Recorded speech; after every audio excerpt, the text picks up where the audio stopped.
Hey guys, what's up and welcome to another video. Today we're going to be talking about money making, but not in the general sense. I'm sure most of you have seen Soup's videos about weird money making methods in old school. I wanted to take a look around the game, try to give it my own spin, and see what we could come up with in RS3. The name that I have decided on is Flip or Flop. If the method technically works, items sell and profit is made, I'll consider it a flip. If I attempt something and say the end supplies don't end up selling, that's going to be considered a flop. But I'll go ahead and say that if you're watching this in hopes to find your next method to make billions, that's probably not going to happen.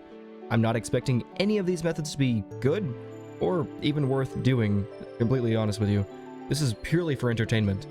But with all of that being said, let's go ahead and jump straight into it. The first method that I want to try out, while scrolling through the cooking skill guide, I ended up finding butter. In order to make butter, all you have to do is collect milk and go churn it into butter. I guess let's go ahead and get to it.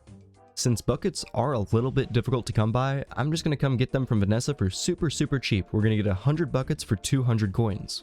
It took us just barely over a minute, however we did get 102 buckets in total.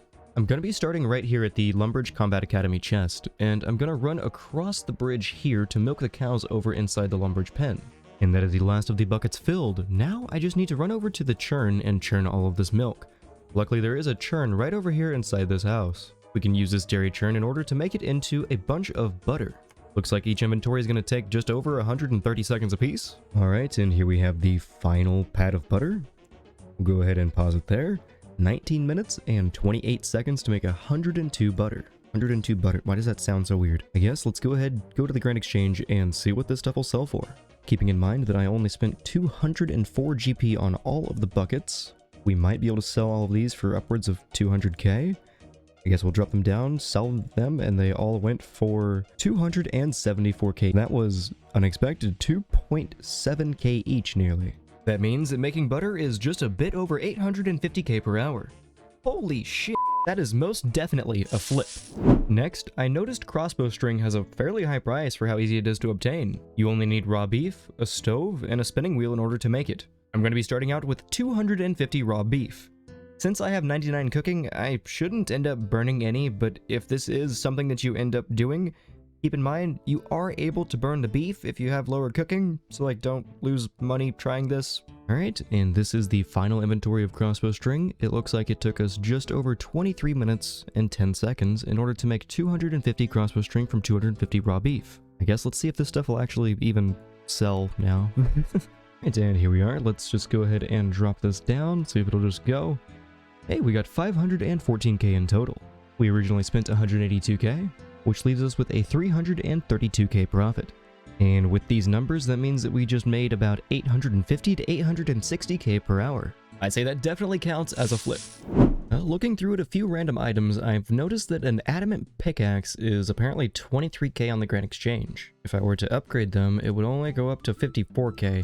I'm really curious if they'll actually sell for 23k, so I guess let's buy 28 Adamant bars and go make some pickaxes. So in total, our current investment is going to be 70,000 coins flat. Now this might not be that strange of a moneymaker, but it is pretty weird that an Adamant pickaxe sells for more than a rune pickaxe, I think. Alright, we're finishing up this final pickaxe, and it looks like in total it took us right at 13 minutes and 50 seconds. We made 14 Adamant pickaxes, which are in total going to sell for about 334k. Let's go and find out. And here we are at the Grand Exchange. Let's go ahead and just dump these straight in and see if they actually sell. They do. What? I got 290k. That means in total we made a profit of 220k in just 13 minutes and 50 seconds. That leaves us with a profit of 940k per hour. That's definitely a flip. Next up, I've noticed Adamant crossbows have an unreasonably high price for how easy they would be to craft. I'm not sure if they're actually going to sell or not, but let's go ahead and make a batch of 10 and find out. We should only need 10 Adamant bars, 10 crossbow string, and 10 mahogany logs in order to piece them together from scratch. And just 6 short minutes later, we now have 10 Adamant crossbows. Okay, do keep in mind that we spent about 60k in supplies to make all of these crossbows. Let's see if these actually sell. Ah, darn. First thing to not sell instantly. I guess let's go ahead and drop them down once more. If they don't sell, we can leave them in for a little bit, and it looks like the price was just a little bit too good to be true. They may sell over time though, so I guess I'll let them sit for a bit and see if any of them do end up going. It's been about 30 minutes or so and we've only managed to sell one crossbow, so I'd say that this is definitely not recommended. Unfortunately, here we have our first flop of the series. If this is a series, let me know what y'all think so far. I might continue this. I'm kind of enjoying it.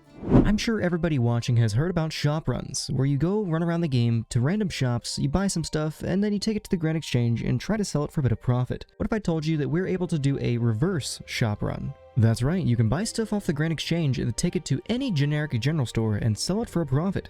Let me go ahead and show you. I've got a few example items that altogether cost me roughly 130k. This one's not really an hourly moneymaker or something that you could reliably just go and do. This is entirely based off of how many items you can buy off the Grand Exchange, how much capital you have, how many people are selling these items, etc. It's not necessarily reliable, but it is weird, and I guess it's a flip, because it did make profit.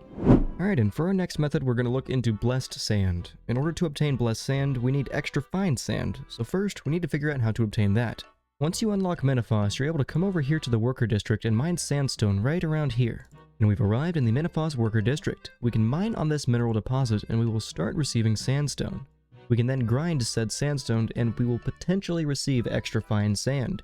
Each piece has a different chance for you to receive it. That time we ended up getting 2 out of that piece and we're able to bless said fine sand on an altar. But let's go ahead and spend 10 minutes or so collecting sand and see how much we end up with. So right at about 9 minutes, I was able to obtain 75 of the sand. Let's head to Lumbridge and get to blessing it. I think you can go to any altar as long as they are aligned with Saradomin, and then you can just start blessing the sand and you get some free prayer XP. And again, it's AFK. 1045 for 75 sand, which is worth 228. Okay, so selling at this price, this would make it to be 1.5 mil per hour. 1.5 mil per hour is definitely a flip in my book. Well, that's just about all I've got for you this time. I do hope that you enjoyed this video. If you would like to see another episode and know of any weird ways to make money, feel free to throw them down below. If you're interested in streaming content, I've been streaming a lot more over there on Twitch. But I guess until next time. I would also like to send a special thank you to my Patreon supporters. If you would like to help support me and get me closer to doing this full time, I'll throw the link down in the description. I don't have a lot to offer in terms of perks, but I can give you early access to videos before they go public, a special Discord role, and I'm sure I can come up with some better perks in the future. But I guess until next time, don't forget to take her easy, and have a good one.